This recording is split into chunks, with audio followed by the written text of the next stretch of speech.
కూటమి ప్రభుత్వం ఏర్పడిన తర్వాత గౌరవ ముఖ్యమంత్రి శ్రీ నారా చంద్రబాబు నాయుడు గారు ప్రతి నియోజకవర్గాల్లో 100 పడకల ప్రభుత్వ ఆసుపత్రి కట్టాలి అని ఒక నిర్ణయం తీసుకుంటాం జరిగింది. దాంట్లో భాగంగా రెండో కేబినెట్ మీటింగ్లో మంగళగిరి కోసం ఈ హాస్పిటల్ కూడా కేటాయిస్తాం జరిగింది. నేను అనేక సార్లు చెప్పా ప్రజలందరికీ, ఒక నిర్ణయం జీవితం మార్చుతుంది.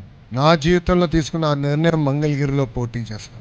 5,300 ఓట్ల మెజారిటీతో 2019లో ఓడిపోయాను. ఆ రోజు నుంచి ఒక పట్టుదల కసితో నేను పనిచేసి ప్రజలకి దగ్గరయ్యాను. ప్రజలందరూ నేను ఒకటే కోరాను, నేను ఏ మెజారిటీ అయితే ఓడిపోయానో దాని పక్కన ఒక 0 పెట్టి నన్ను గెలిపించండి. మీరు ఎంత ఎక్కువ మెజారిటీ ఇస్తే అంత కొండంత బలం నాకు అందుతుందని ఆనాడే నేను ప్రజల్ని కోరటం జరిగింది.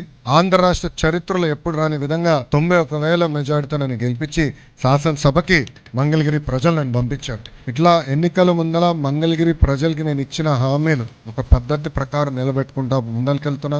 అహర్నిశలు మంగళగిరి ప్రజల కోసం నేను కష్టపడతాను. కూటమి ప్రభుత్వం ఒకటే, అన్ని ప్రాంతాలు సమగ్ర అభివృద్ధి చెందాలనేది మా లక్ష్యం. దాంట్లో భాగంగా మంగళగిరిని అభివృద్ధి చేస్తాం.